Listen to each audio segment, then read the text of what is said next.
day again, and we're chasing those rain clouds today. We're gonna have to get this game going quickly.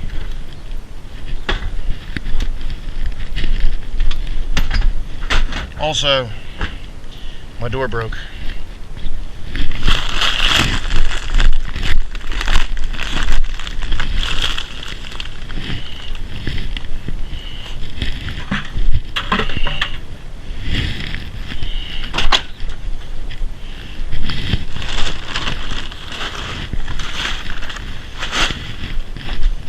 Trust me, this is gonna get cleaned.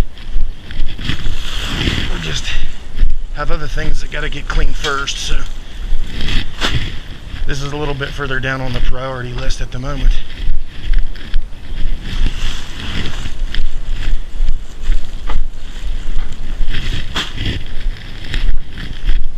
And I didn't really want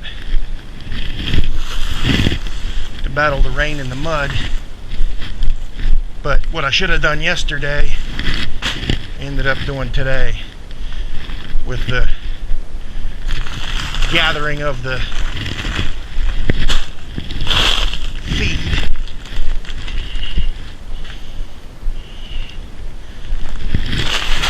It was on yesterday's list,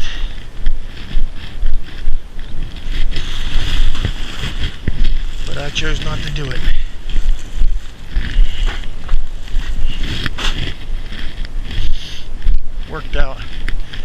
Worked on cleaning my shed in my building instead of going to get the feed, even though the wisdom of the rain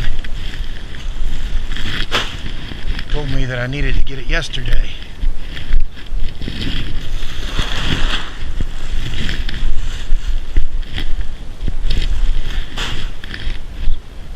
So now I think we're going to be all right, but I'm racing against that rain.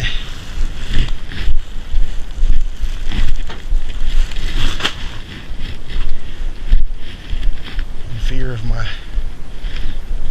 purchase getting ruined.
We made it.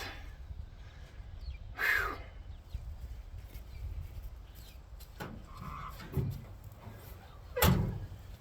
Unfortunately, we've got a lot of feeding to do.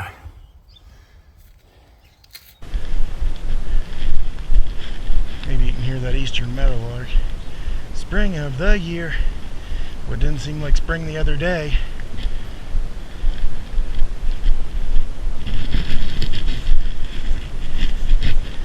I guess we're going to get a little spring storm coming here the next few days, but it might not feel very springy them days either.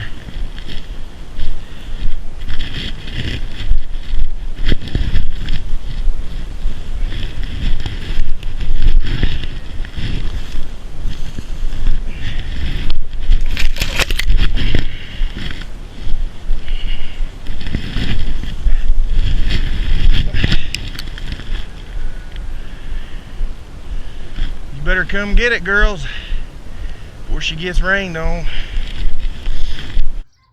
Hey Lou,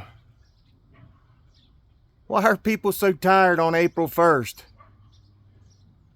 Because they just came out of a 31-day march.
So I saw this quote this morning that says, "Be like a sunflower, so that even on the darkest days, you'll stand tall and find the sunlight."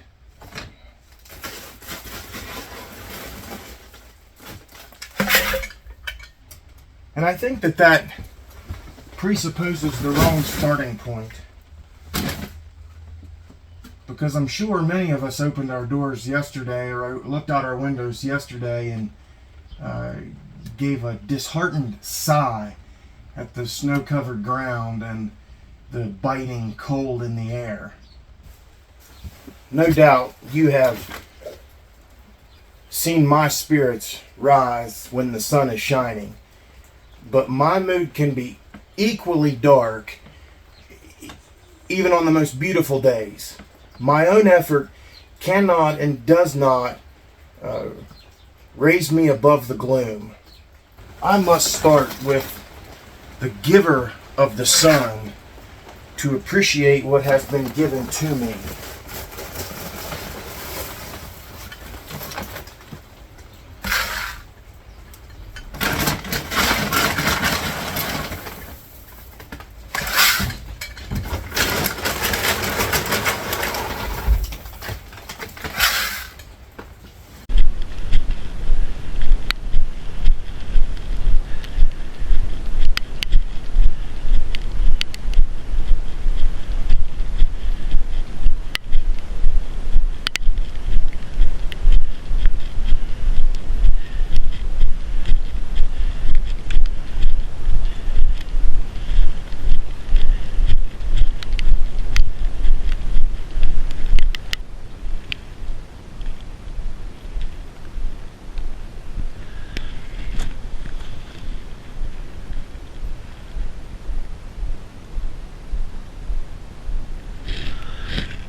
What's up, don't you, buddy? You're a smart cat. If I come over here, I get the candy. Right? That's right. Alright, come over here.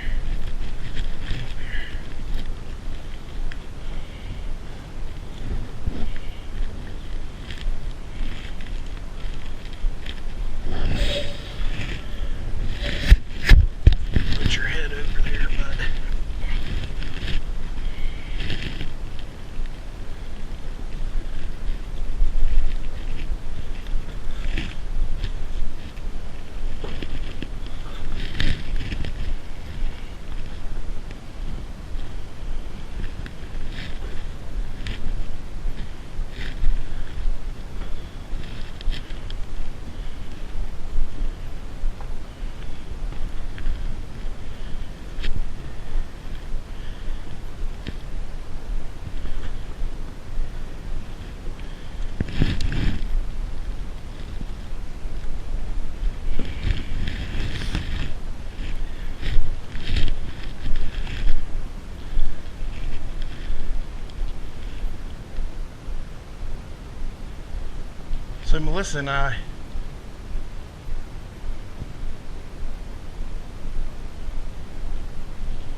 So Melissa and I made our first visit to Valley Falls State Park the other day, and what a beauty that is! What a natural beauty that is down in there.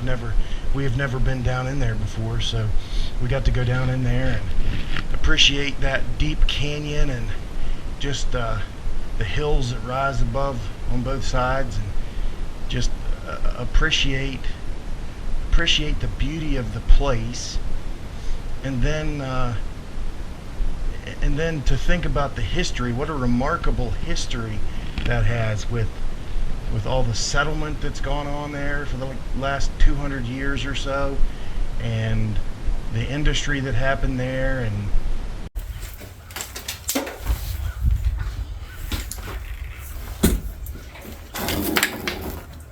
I can't help but appreciate that God placed the same Song Sparrow song there for me that was there 200 years ago. I can't help but stand in a place like that where I know others have walked. 200 years ago, the settlers move in there, and I can think about them hearing song sparrows on a March day. And then even before that, the Native Americans, the Indians, had traveled through there, and they heard the same sounds in March. And for me, I have to think of that in terms of God.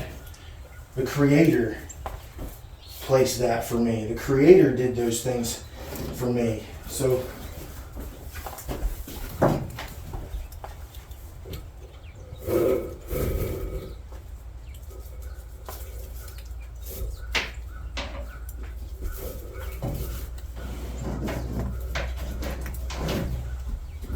that's a compelling part of history to me. I think about the men and women who must have walked there, the kids who must have played there, other people who have walked on the same ground that I've walked on to look out into the roaring water and heard the same song sparrows call on the hill. And in the next month or so, they're going to hear the same yellow-throated warblers. They're going to hear the same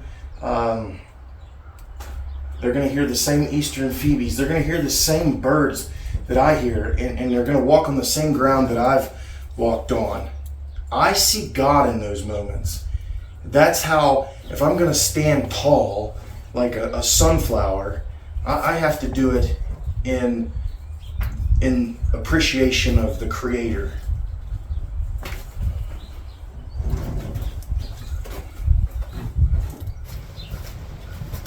I start with the Creator in order that I might find joy in the creation. My mood, my spirit, is easily defeated when I make my own solitary effort.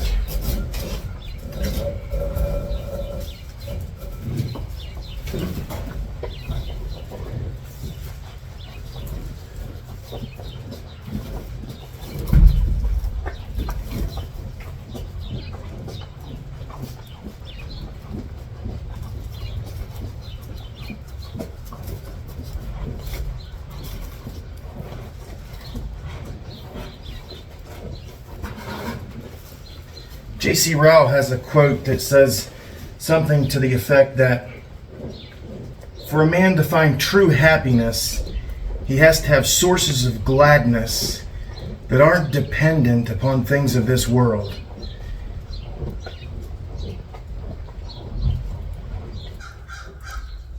In reality, I can't stand any taller. I can't reach for the sun with any greater determination. No, better I think that He does the saving. Better I think that He pulls me out of despair. We are going to be disappointed in this world. And without a relationship with Him, we're going to be left feeling hopeless, pointless, empty. And only He can satisfy that void. In 1 Corinthians 2:2, Paul says, "For I decided to know nothing among you except Jesus Christ and Him crucified." That is it. That is it. That's the source. That's the goal. And people think that that's boring. People think that that's unsatisfying. People think that steals away any opportunity of fun. I can assure you, there isn't anything else to satisfy the void in your life except Jesus Christ. When you properly surrender to Him, you can appreciate a March rain.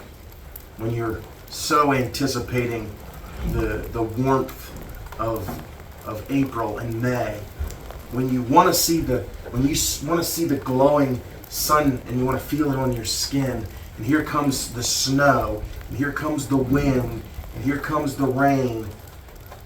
Of course, this is a metaphor of the weather in your life.